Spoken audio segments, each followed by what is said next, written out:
nice to see you. Long time. Long time. Okay, so maybe we start. Good to see you. Good to see you all. We start our press conference. We have Ambassador Nebenzia as speaker. Ambassador, you have the floor. Of course, we are going to have some questions, take some questions after a short introductory remarks. I'll comment about questions. First of all, it's so nice to see you. Long time, as I said, and it's been such a long time that I really forgot how to do press conferences or how to do stakeouts. So I'm not sure that that I'll be very vocal today, but I will try my best. So further.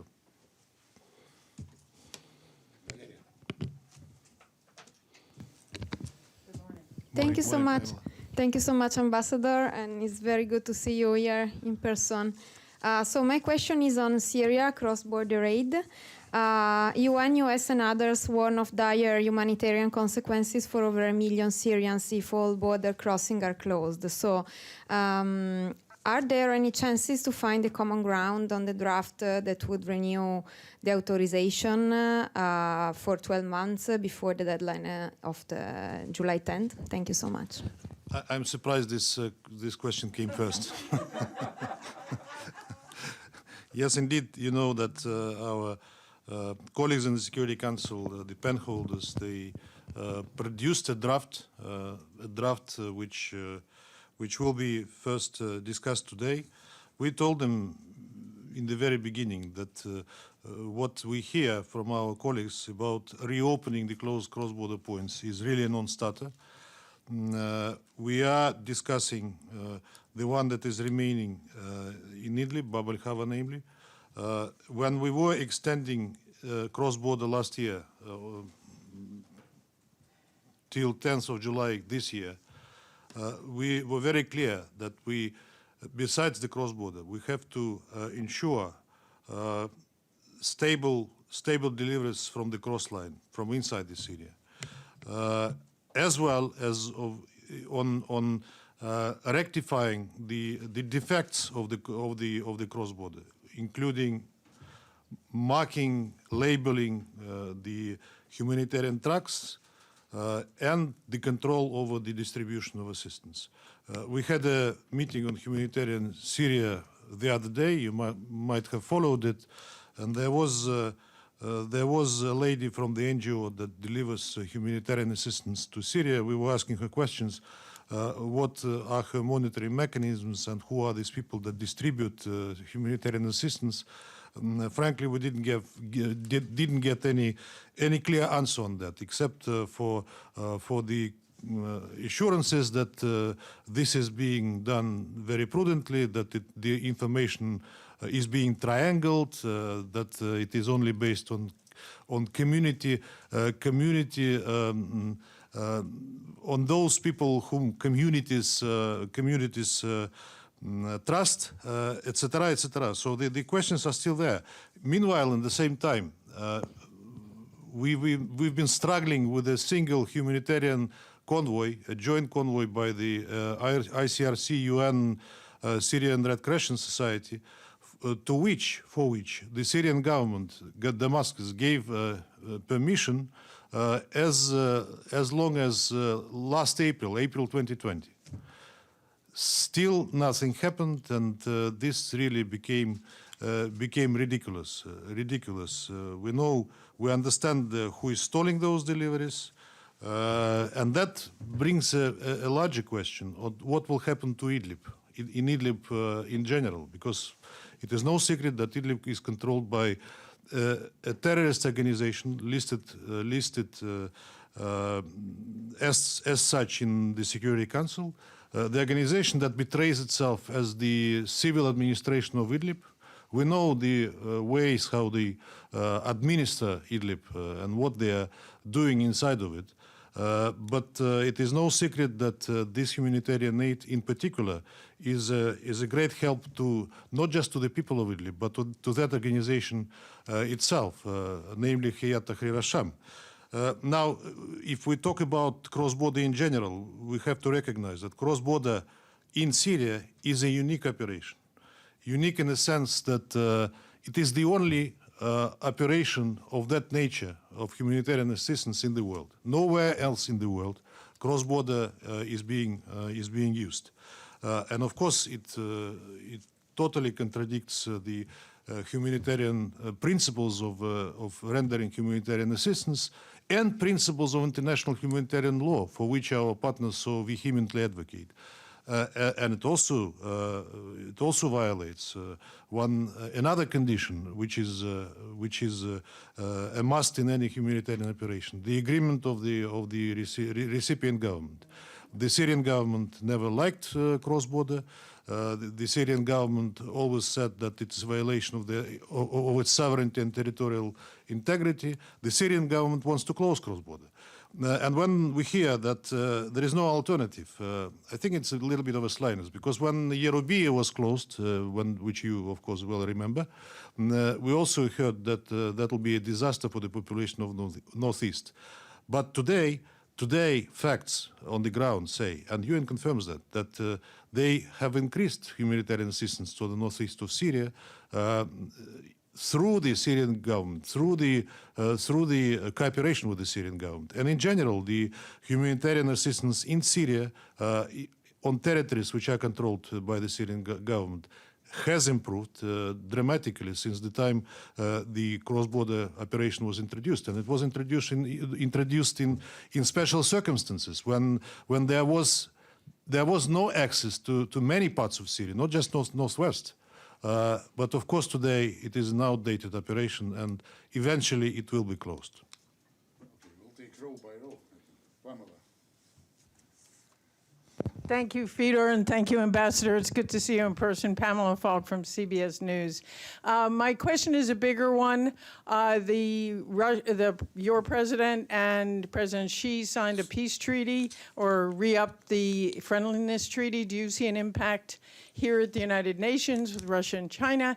And can you give an update on Trevor Reed, or the U.S. Marine who was in jail? I understand you might not know about it, but there was some indication that there might be an exchange of U.S. and Russian people in jail. Thank you. Well, on the prolongation of the treaty, how it will affect our work here and our relations with the Chinese, I don't see any immediate consequences, because our relations with the Chinese were very close before we prolonged the treaty, and they will remain so. On the exchange, indeed, I don't have much to add to it. Only I also read from the press and from the account of the meeting in Geneva that this issue was discussed, and there were indications that there will be further consideration. But where we are on that now, I have no idea, frankly. Thank you. Ambassador James Bays from Al Jazeera. A quick follow-up, then a question. Just want to be absolutely clear on what you said with cross-border. Are you saying you currently do not see a need for even a single border crossing? Is that your current position? Because this is coming to a vote very soon. We have to do one thing or another before July 10, which is Saturday, and I hope we can do it before Saturday. Of course, we have to do it before Saturday, one or another. I will not give you any definitive answer at this time. I will only say that we continue consulting on that issue.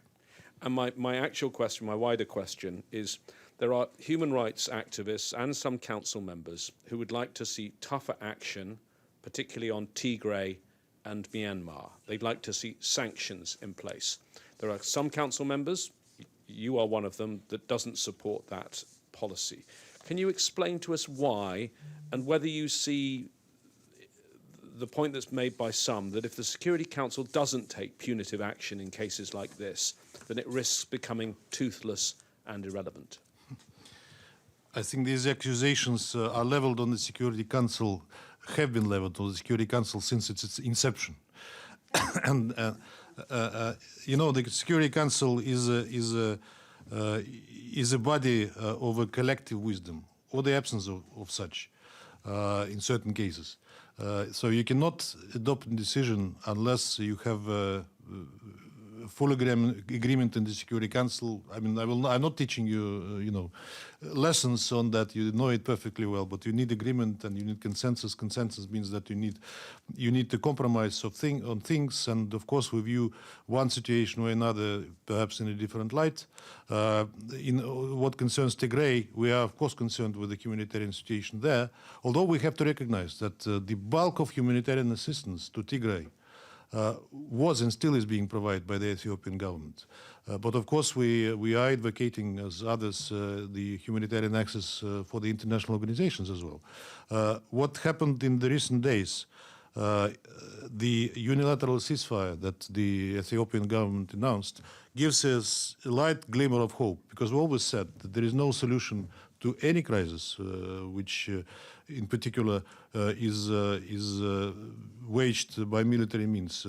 There is no solution to this crisis by military means, only a political solution will work.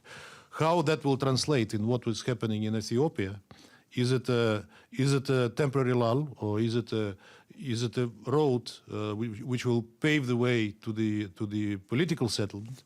That is a question to be addressed. You know that some of our colleagues are advocating an open briefing on the situation in Ethiopia. We most probably will have it, but I must say that indeed we always say that the Security Council is to discuss situation of international peace of security and security. And there is a question which still is yet to be answered, whether the situation in Ethiopia represents a threat to international peace and security. That depends on the angle from which you look at the situation, of course. But to a large extent, of course, it is a domestic affair. And we are, yes, we do not hide it, we are in principle opponents of discussing domestic issues on the agenda of the Security Council. Thank you, Ambassador. Good to see you again. I didn't recognize you. You have a nice mask. You want me to take it off? Thank you for the briefing. A follow-up on Syria.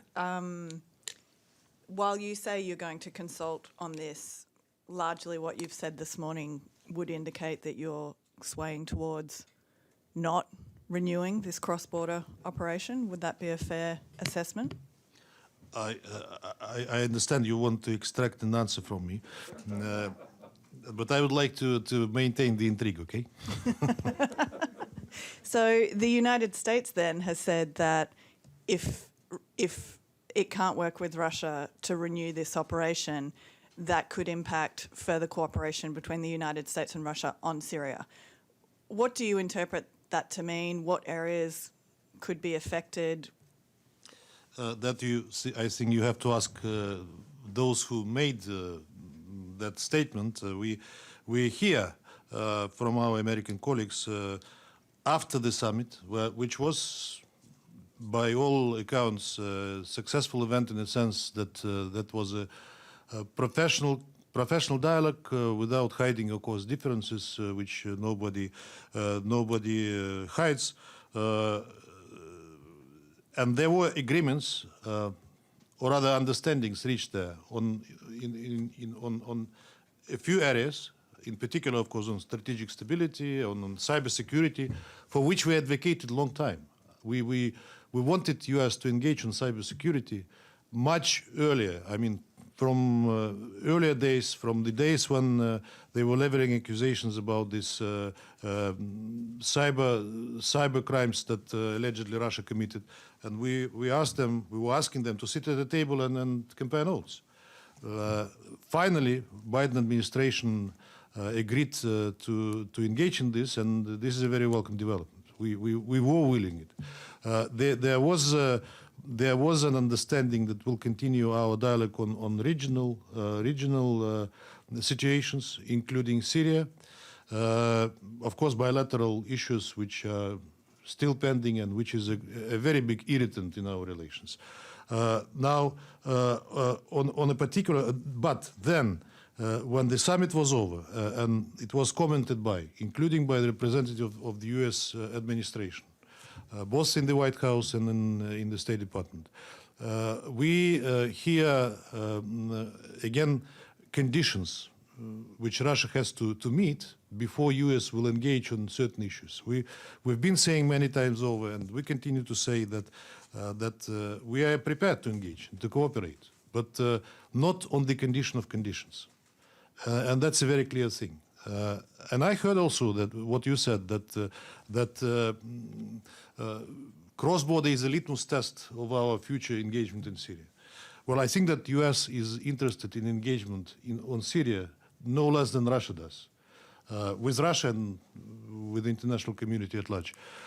So I think that this is not the way how a mutually respectful cooperation is being envisaged.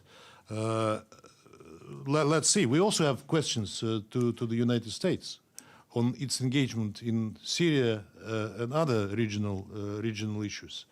But we are not putting conditions on the table to engage in those consultations. I would like to address you, by the way, to an article that Minister Lavrov wrote the other day for the Russian press, and it is available. It is available on the Russian Foreign Ministry website.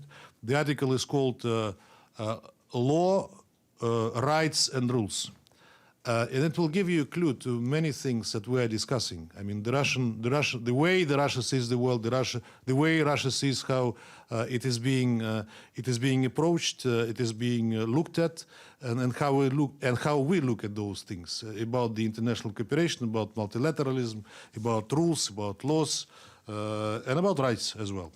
I think that you'll be interested to read it. I hope you will do it. Just one further quick question on Myanmar. The Russian military is boosting its ties with Myanmar, is selling weapons to Myanmar. Does this mean that Russia accepts the coup and doesn't believe that power should be handed back to the civilian government?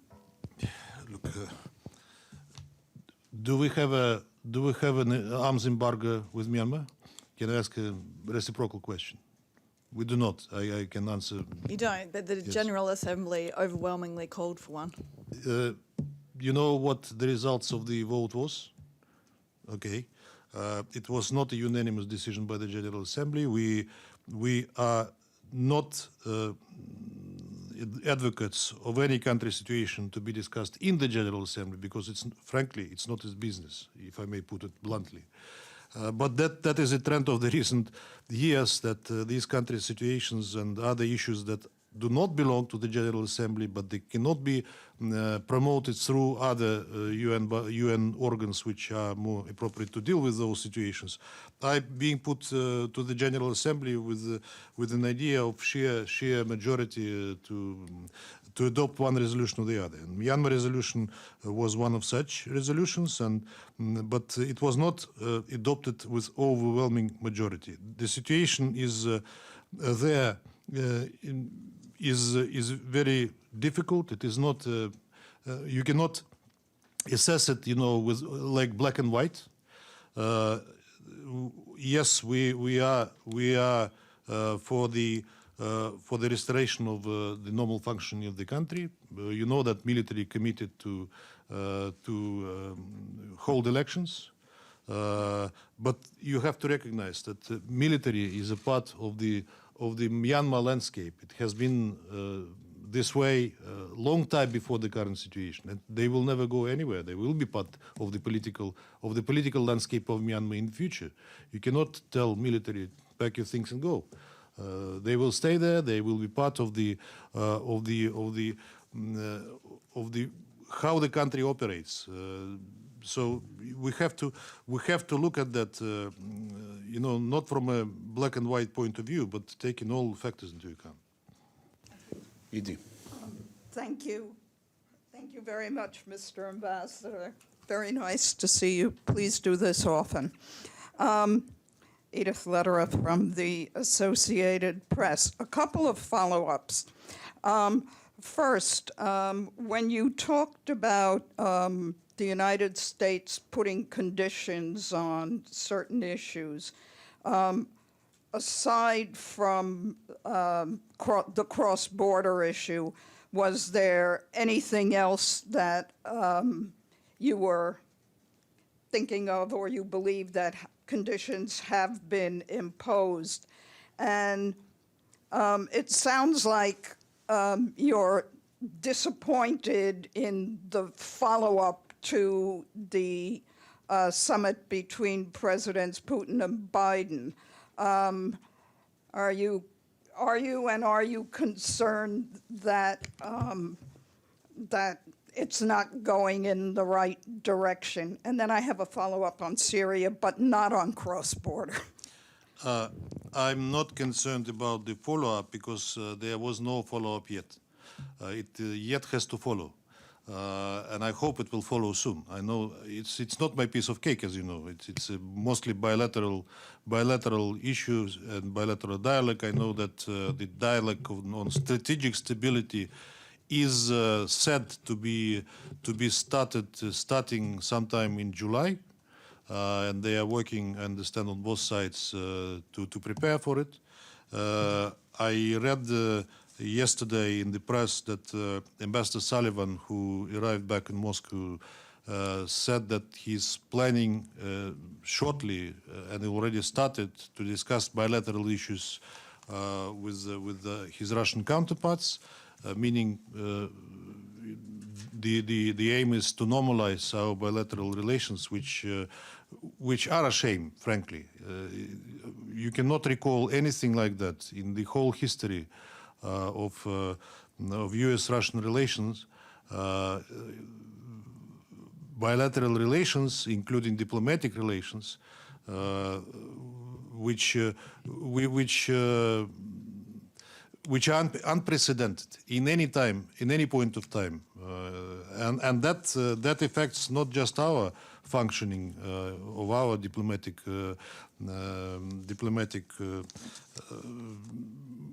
entities here in the States, but U.S. and Moscow as well.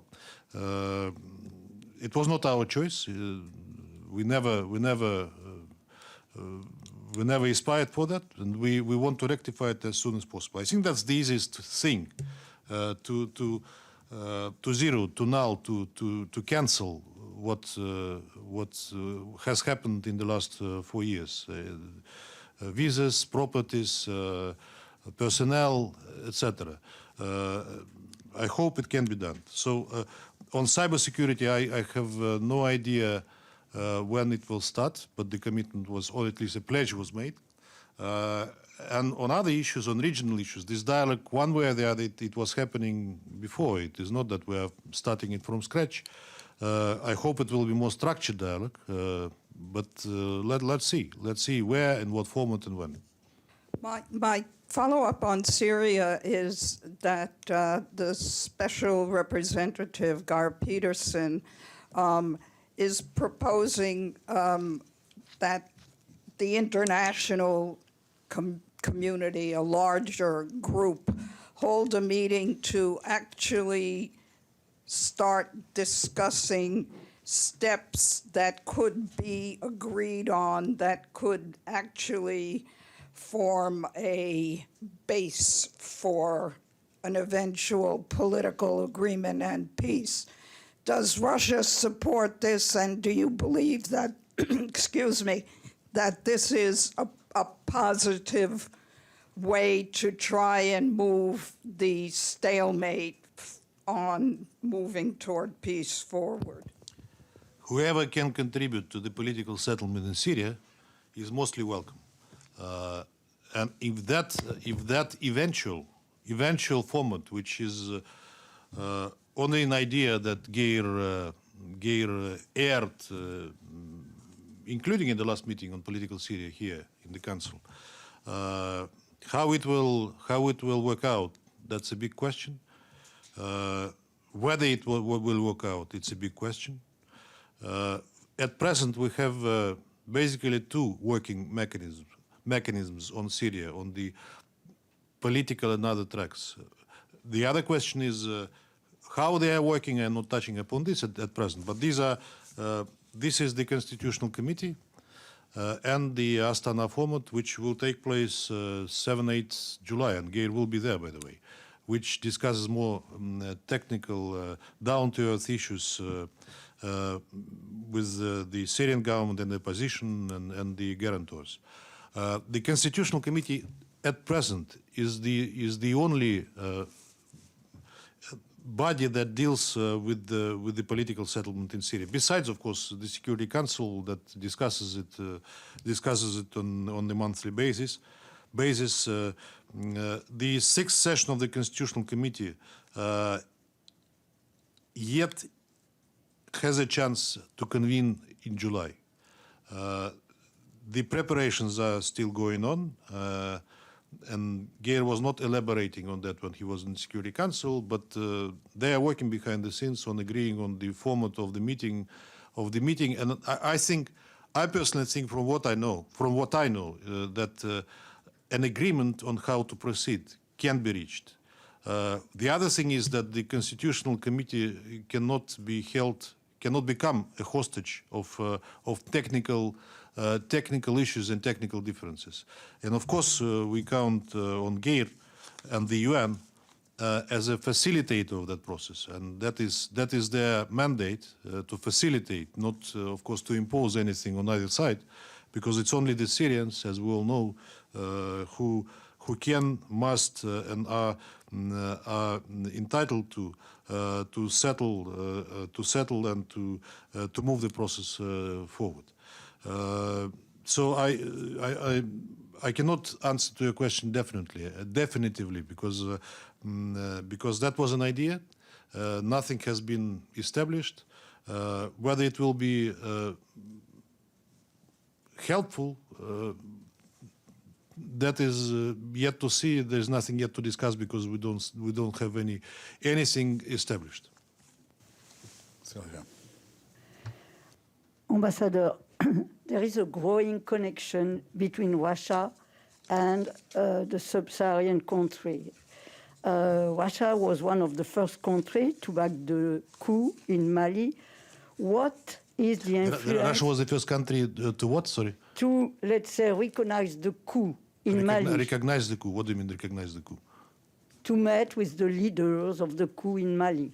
Your ambassador went. He was the first one to meet with the leaders of the coup. What is the influence of Moscow in Bamako? I saw pictures of Malians demonstrating with the portrait of Putin. So from that I deducted that the influence of Russia in Bamako is high enough. Well, look, by the way, when Myanmar came up, we've been asking our colleagues in the Security Council, can we compare two situations? One in Myanmar, the other is in Mali. Technically, they are very much alike. Why there was not such an uproar on Mali? Although, of course, nobody was happy about the coup that happened. I was joking at that time that perhaps director of the military academy in Russia, where the leader of the coup was studying, and he was on leave in Mali, and coincidentally he was part of the coup, could have called him earlier to his lectures, and that could have been prevented. But it happened that others who were in that coup, they also were studying in other countries, in the Western ones. So it was not just our fault. Look, we have to deal with the de facto authorities. And our ambassador represents the country, and of course, I see nothing criminal in his dealing with the coup. He was reporting on with the military that took power in Mali. He was reporting to the capital what he heard from them, and it's only natural, because it's the job of an ambassador to report to his country what the situation in the country of his residence is. Now, I hope that the commitments that the military undertook upon themselves, they will fulfill, and Mali will will sooner rather than later return to the civilian government and to democracy. Okay, we'll take Carlos' question, then we'll go to the chat. Carl, please. Thank you, Ambassador. It's great to see you again. I have two questions. It appears, and can you comment upon this, that there are almost two Security Councils now. When Mr. Boustany was prevented from speaking at the official Security Council, you had an ARIA formula at which he spoke, and then subsequently there was another ARIA formula meeting describing with people who were present during the Maidan coup and described another point of view from the one that we are generally inundated with, and also people who had witnessed the horrible fire in Odessa. And so these ARIA formula meetings are presenting us with a very important perspective, which evidently is being blocked at the Security Council. And is this a de facto statement on what the limitations are in the Security Council? And I have a follow-up, since there are a number of very important ARIA formula meetings. There is Dr. Key Park at Harvard University, the director of the Korea project there, and he has offered to speak before the Security Council to describe the horrific humanitarian consequences of the sanctions. And I would, based upon past performance, I would expect he might be blocked there, but could you have an ARIA formula meeting at which he could present these facts to confront the Security Council members who are very, very supportive of the sanctions with the fact that there are horrible humanitarian disasters as a result of these? I think you raised that issue before, Carla, I remember it.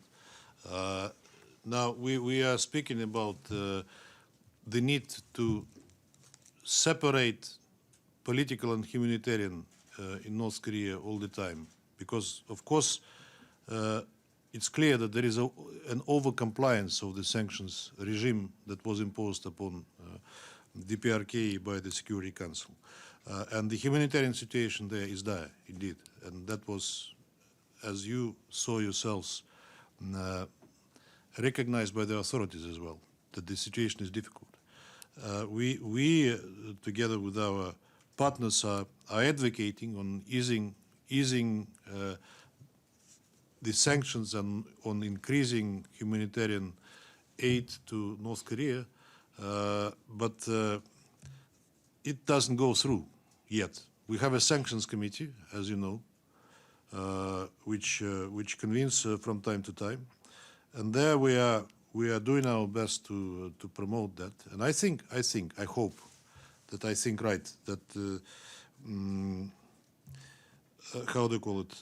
The situation hopefully may change on the humanitarian front. I mean, the approaches of those who were resisting that completely, hopefully will adapt.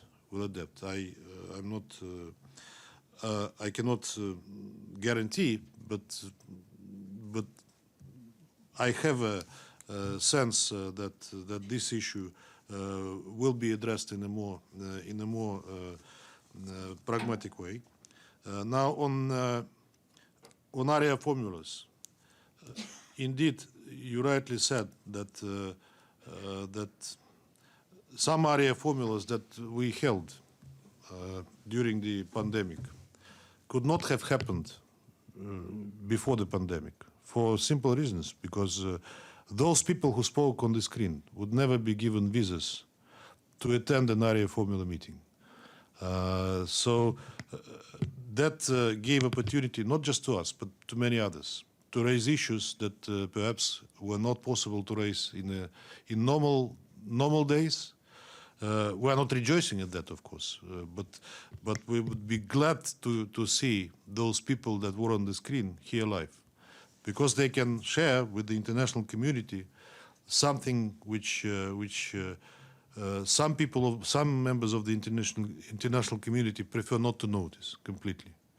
And I was somewhat ashamed when I heard comments and statements by my colleagues after these presentations, briefings by these people completely ignoring what they were saying, completely, as if nothing had happened, as if they were tokens, as if they were Russian puppets who came out, to speak our script. By the way, when we organize our area formula meetings and where we invite briefers, we never tell them what to say. What we do before the area formula, we tell them about the format, how it works, how long you should speak, what is the order. We never, ever wrote any script for them. So it was genuine from whoever spoke, be it on Ukraine or be it on the chemical Syria. You remember an American general who was there, who was part of the Colin Powell team at that time, who was speaking on behalf of himself. I never saw him before, I never saw him after. That's about area formula meetings. Ambassador, I can do a quick follow-up on North Korea. Kim Jong-un said there's a great crisis happening there at the moment due to the pandemic. Does Russia have any information on whether there's a COVID-19 outbreak in North Korea? Not that I know. They were saying, the DPRK authorities were saying they didn't have any cases of COVID. And indeed, the country was sealed, basically sealed when the pandemic started.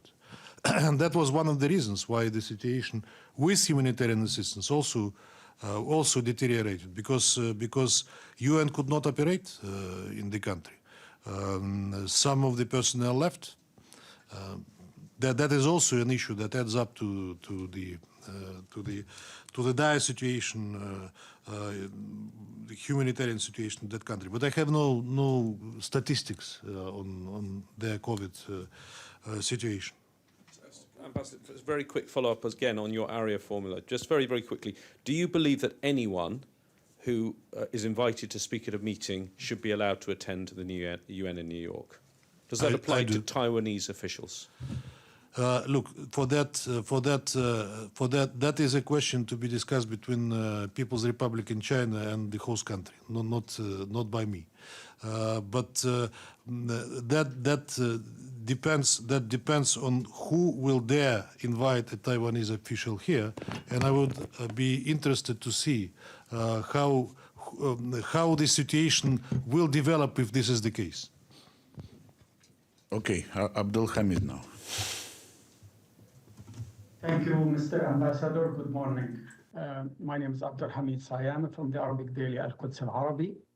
I have two questions, one on the Ethiopian Renaissance Dam and one on Palestine. So on the Ethiopian dam, the African mediation apparently reached deadlock, and there is no breakthrough. Both Sudan and Egypt wrote to the Security Council to discuss the matter, and it's a crisis in the making, and it could boil into an international crisis that threatens peace and security in Africa. So what is your opinion about the Security Council dealing with this question, and what is Russia can do as a friend of the three countries? That's my question on the issue of Renaissance Dam. But my question about Palestine, yesterday and today, Israel started demolishing 17 homes in the Bustan neighborhood in Silwan. And that is a major catastrophe for Palestinian. Hundreds of members of families will be displaced. What the Security Council do other than calling on Israel to stop the demolition, stop building settlements, stop doing that? And Israel had never, ever listened to the Security Council. Thank you, sir. Can I ask you a reciprocal question? What do you want the Security Council to do on that issue? I'm not joking. I'm just asking. Well, what's your view on that issue? I mean, to respect its own resolutions. They passed many resolutions, including 2334 about settlement. They have been repeating the same thing, and Israel had never listened. And you have good relations with Israel and good relations with the Palestinians. The quartet has not been doing anything, and Russia keeps trying to put some life into the quartet, and the quartet is absent. So what else isn't that a major failure of the Security Council? Look, the issue of illegal settlements, an issue of evictions, is a regular thing on the Security Council, not agenda, but in the statements by the member states, and I think that we have more or less unanimity on that issue in the Security Council, with small nuances, but overwhelming majority of the Security Council members, including the host country, are not happy with the Israeli policy on either settlements or evictions. And of course we are concerned because that we've seen what happened in Gaza recently and what provoked the recent hostilities and the recent actions there, and what consequences they had, including for the Palestinians living in Gaza, humanitarian, and for the Israelis who were affected by these events. Yes, the Security Council has adopted a host of resolutions on Middle East settlement, on the settlement of the Palestinian-Israeli conflict, which constitute what we call a basis for the settlement, an internationally recognized basis. And I think only on that basis this conflict finally can be resolved. For the benefit not just the Palestinians, but the Israelis themselves.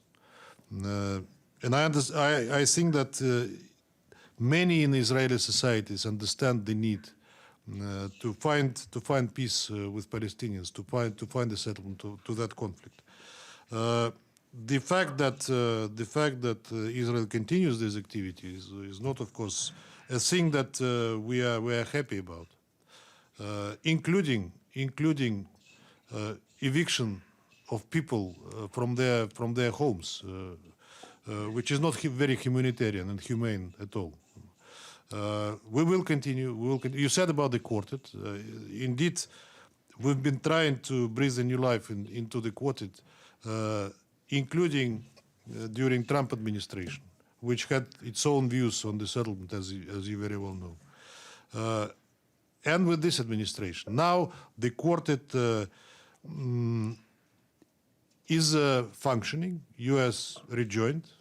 You know that we proposed an idea of a ministerial quartet, and even Quartet Plus, with the participation of some of the Arab countries.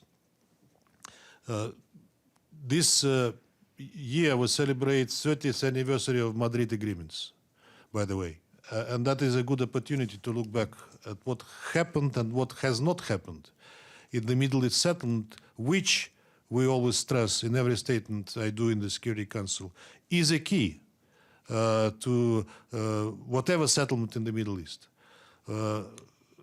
Yes, we witness rapprochement between Israel and certain Arab countries, and we think that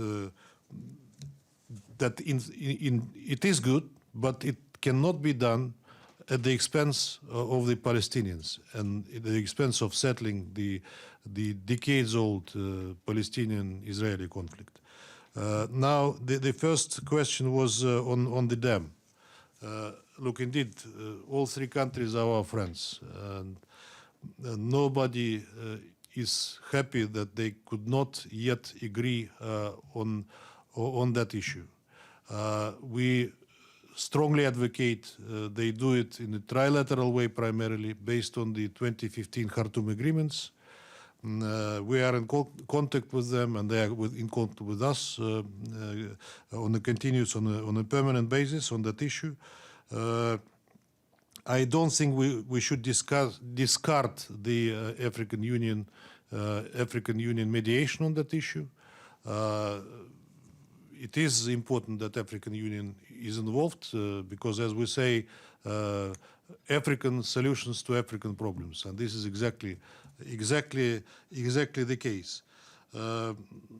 So we hope that the issue is resolved. We understand how sensitive it is for all three countries, neighboring countries, friendly countries, countries that play such an important role on the African continent. We will be doing our best. We offered our good offices, including satellite observation of what is happening. We think that the issue needs to be continued to be discussed by the three sides, and that we hope that an acceptable solution can be found. Stefano Vacara, please. Thank you, Ambassador. Stefano Vaccaro, La Voce di New York. Mr. Ambassador, is San Pellegrino Water a sponsor of the Russian? This is not my question, but San Pellegrino Water is very happy to have you. Can you hear me? Can you hear me now? San Pellegrino Water is happy to see you drinking that, I'm sure. My question is about the safety and security of journalists around the world. How do you think the Security Council should address the safety and security of journalists around the world, especially for what happened recently in Belarus, also Hong Kong, and before, let's say, in a Saudi consulate in Istanbul? Do you think this is an issue that the Security Council should address? And what do you think of freedom of expression around the world at the moment? Is that healthy or not? On the water, I have to tell you about an old Soviet, not even the Russian joke. They said he was not ever considered to be an alcoholic, but he was noticed many times greedily drinking water in the mornings.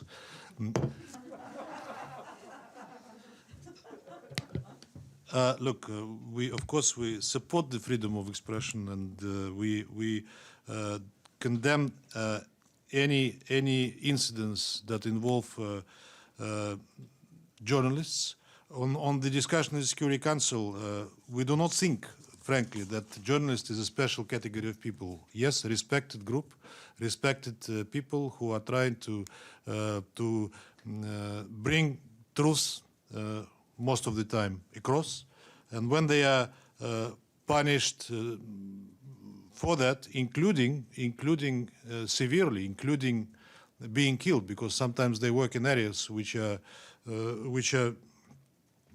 dangerous and in the midst of the conflicts, and we know that many journalists unfortunately die in the line of duty. I'm glad that you notice incidents that happen to journalists in countries that you referred to, you mentioned. I hope that you would also notice how the Russian journalists are not perhaps tortured, but are harassed around the world, in particular in the West, and here in the United States. What conditions are being put on them to work freely and to be able to exercise their duties? What happens in Western Europe, which is a beacon of democracy, of course? What conditions they impose of Russian journalists there? Let alone Baltic states, where the situation sometimes for the Russian press is unbearable, and not only there, by the way. This issue we raise all the time in international organizations that address these issues, including OSCE and the Council of Europe, for example. Unfortunately, they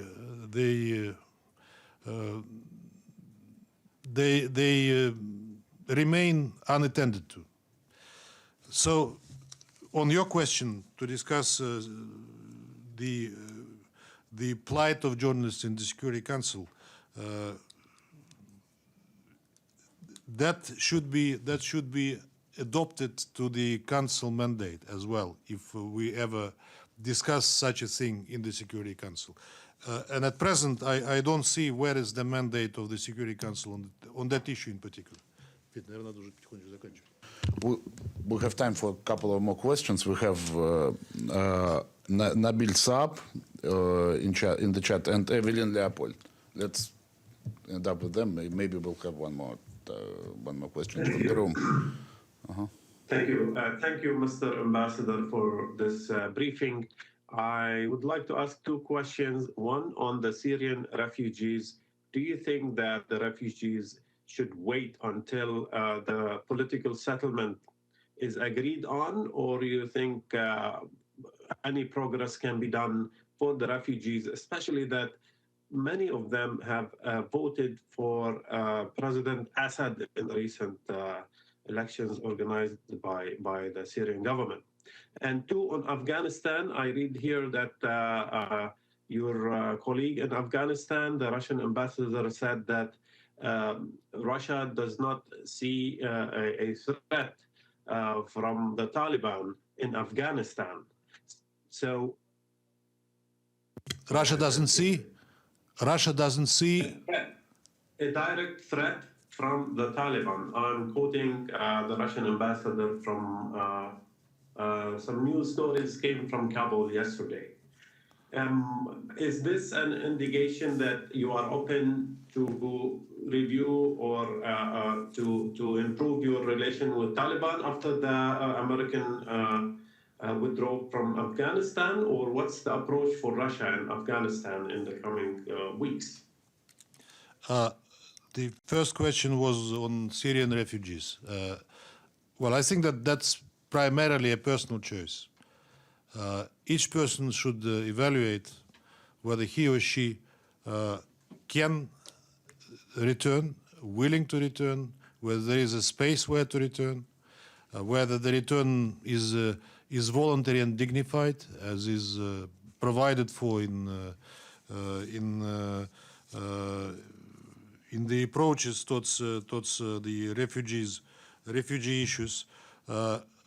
But we believe that conditions in Syria for voluntary return of refugees to areas from which they fled at a certain time exist, and many Syrians are returning.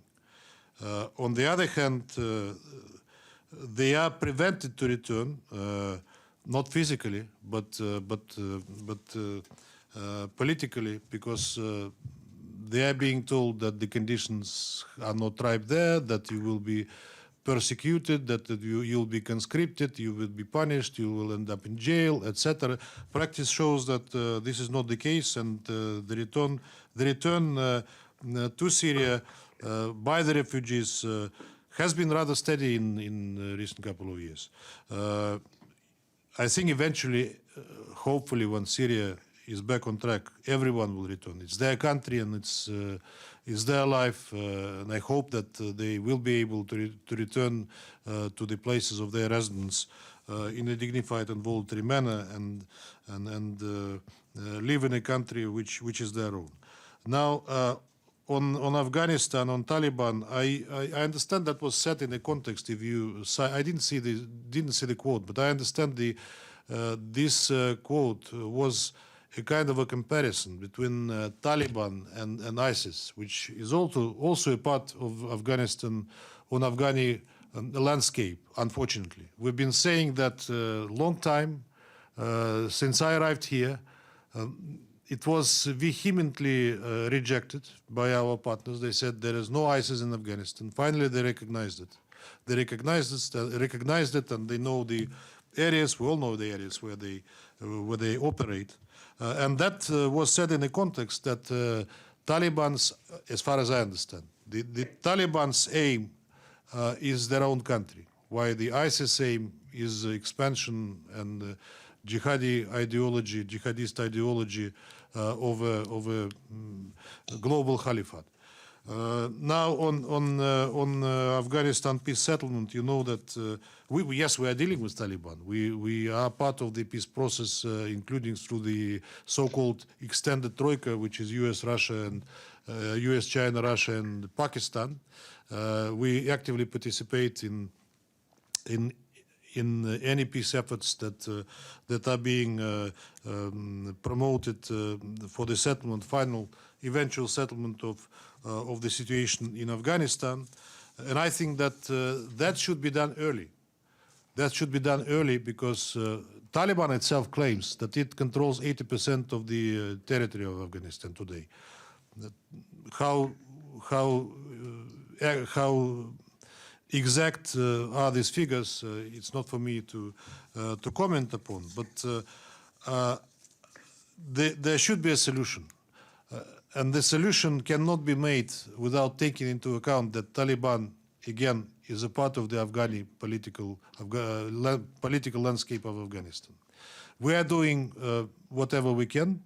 That is one of the tracks where we've been engaging with the US effectively before and now, and we hope that it will continue to be the case. Of course, the situation in Afghanistan is evolving, including due to the U.S. withdrawal, and it is yet has to be seen how this landscape will change after the final U.S. withdrawal.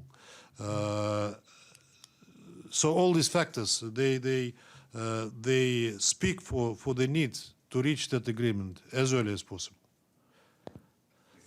I think that my meeting on 2231 has already started, by the way. And, the very last question. Can we? Evelyn. Who is that? Evelyn Leopold. Oh, hello. Good to see you, Ambassador. You can hear me, I assume. It's Evelyn Leopold from Independent Media Institute and Past Blue. I have two questions. Do you think the two-state solution is dead for Israel and Palestine, is dead or on life support? And secondly, there's a UN expert report saying that Russian mercenaries are creating havoc in the Central African Republic, especially on human rights violation. Could you comment on both of those? Thank you, Ambassador. A question which needs a 15 minutes answer came the last one, and now I will definitely miss 2231, but I need to be there, frankly. On the two-state solution, whether it's dead or not, if there is a will, there is a way. I think there is no other way but the two-state solution. In fact, if we really want a settlement that is lasting and in accordance with the aspirations of the two peoples, Palestinians are no less entitled than the Israelis to have their own state, and that is the position of the absolute majority of the international community. And I hope that eventually we will be able to come to it. Yesterday, I had a privilege, in fact, to be meeting with the President of Israel, Reuven Rivlin, by whose words I was encouraged. He spoke about that thing, about the need to live with Palestinians together, the inevitability of that.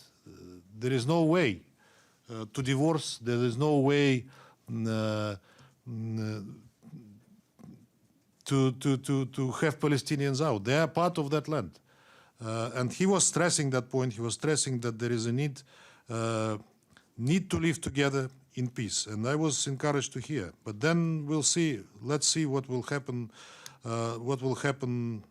In the future. But I think that my personal view is that the two-state solution is not dead. Now, on this car thing, which we heard a lot recent days, and we spoke extensively on that issue when we discussed the situation in Kar on the 23rd of June. I will not be very much repeating myself, and indeed, I was even surprised that this question didn't come earlier, so I had more time to elaborate on it. If answering briefly, I could only quote the comment by the presidential spokesman Dmitry Peskov, who said that the Russian military advisors could not and didn't participate in killings and robberies. This is another lie. I have a more extensive answer to that, which really needs a separate dialogue. We don't have time for it now, but we have seen the report. We have analyzed what was in the report. We provided comments to that report, which were completely ignored, by the way. And it's the same story. It is ungrounded accusations. It is evidence gathered God knows where. The evidence by witnesses who are not identified, no chain of custody, photos depicting people with white skin claiming they are Russians all the time, as if any person with a white skin is a Russian, with elements of Photoshop, by the way. On every episode that is in the report, we provided comments, as I said. Look, I can give you just one example for a change. According to the Ministry of Interior and General Security of CAR, in May 2021, a French citizen with a large amount of weapons, field equipment, and military uniforms was detained. This is briefly mentioned in paragraph 70 of the body and the annex of that report. And by the way, according to media reports, he traveled in a car with a Russian flag. Does it make him a Russian? My question is. I mean, I could extensively answer your question, but I think I will limit myself to the commentary of the presidential spokesman. Thank you. Thank you very much. No, Carlo. Thank you very much. I have to go. Really, I have to run. Ambassador has to go. Please speak to us at the State Cap.